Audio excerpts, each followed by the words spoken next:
Hello, today we're going to be going through chapter 2 in the book, which is on communication and social media. We will be going through first some important terms that your chapter brings up, starting with synchronicity. Synchronicity is a condition when communicators are all connected in real time. So this ends up being face-to-face communication primarily, meaning that you can see your response in the person as they are reflecting their feedback back towards you. So it's like what we talked about in chapter 1 with the transactional communication. And in order to have it be transactional in the truest form, you need to be able to be present and to be able to see and exchange those messages in real time. Skype and some other computer programs such as FaceTime does create synchronicity as well. The next term is asynchronous. Asynchronous. Asynchronous. It is asynchronous. The next term that we will go through is asynchronous. Asynchronous is mediated communication that includes some sort of delay between the time that a message is sent and when it's received. So things like email, text, social media postings are all going to be examples of this.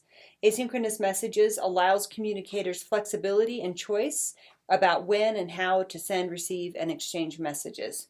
The third is disinhibition. Disinhibition is the tendency to communicate more honestly and bluntly, but with less caution and self-monitoring. And it usually increases online. So people who communicate more online will find themselves communicating with more disinhibition than they would in a face-to-face situation. The fourth is richness. Richness refers to the abundance of nonverbal cues that add clarity to a verbal message. So face-to-face communication would be considered very rich because you can see what's happening in the way that they're communicating and what they are expressing with their nonverbal communication emotionally, and also the way that their cognition is attaching to the type of message that they're giving you. So the next is leanness. Leanness describes messages that include little nonverbal communication. So email would be a good example of a lean message because it has nonverbal communication completely out of the picture. There are no emojis or anything else that would be adding emotional expression. And then finally, hyperpersonal communication. Hyperpersonal communication is an accelerated discussion of personal topics and relationship development that usually happens due to online communication and the lean responses that are present there. So hyperpersonal communication does mean that you can create more depth to your relationship quicker because you open up in a very controlled manner. So some people will see, for example, dating online, that they connect to the person more quickly than they would in perhaps a face-to-face context. And a lot of that depends on your personality and the way that you communicate with the type of thoughtful responses in your emails versus just keeping it casual. All right, so next let's talk about computer-mediated communication versus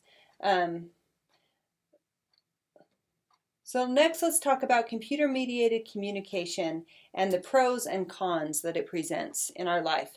Beginning with the pros. Some pros of computer-mediated communication tends to be that you can control things in your virtual world. And so you have the ability to edit, to delete, to put filters on, to only present certain aspects of your life. And in a face-to-face or a real-time format, that becomes impossible to do. You are who you are. You don't have a chance to go back and redo a conversation. You can't go back and edit your hair or makeup or anything else. You just are who you are. So being able to control things in a virtual world can really be a pro for many of us. Something else that tends to be positive is that you can connect to both strangers and friends equally.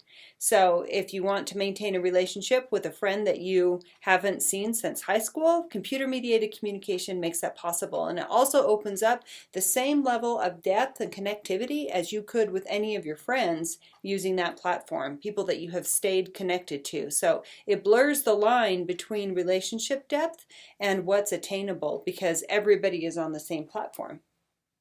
The third pro that your book mentions is that computer dating matches are much better predictors of relationship success than what we often do in face-to-face situations. What this means is that computer-mediated communication gives us access to different algorithms and things such as that to help us process ourselves from multiple perspectives, and it can help us find better connections than what we would be able to do perhaps on our own.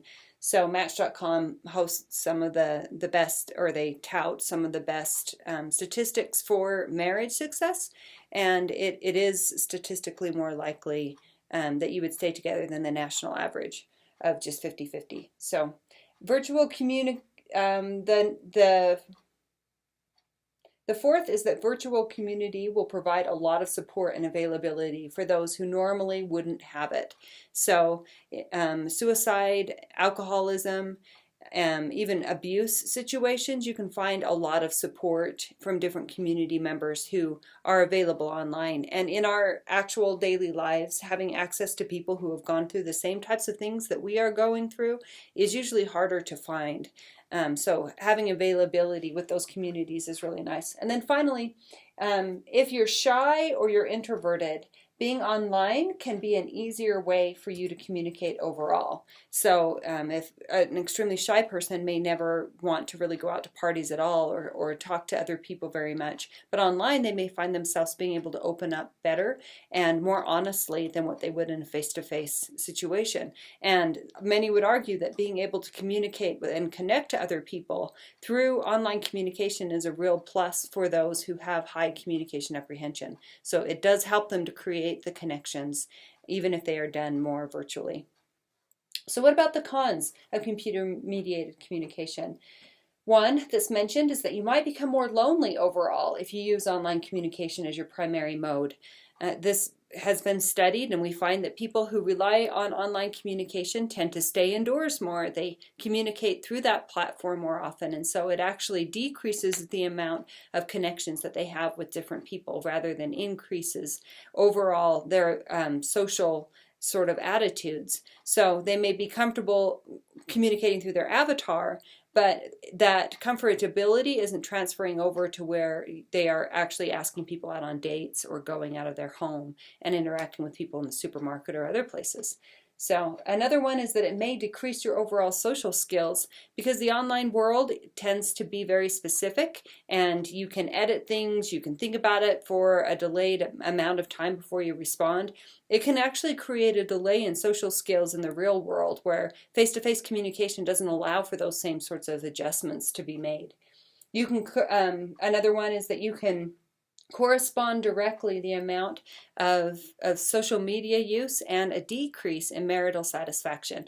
And although correlation is not causation, they have found that in relationships, people who have affairs will tend to have a higher amount of social media use in their life. So, and correlation is not causation, but we do know that as we are communicating and creating online relationships, that can create a cost in our personal lives.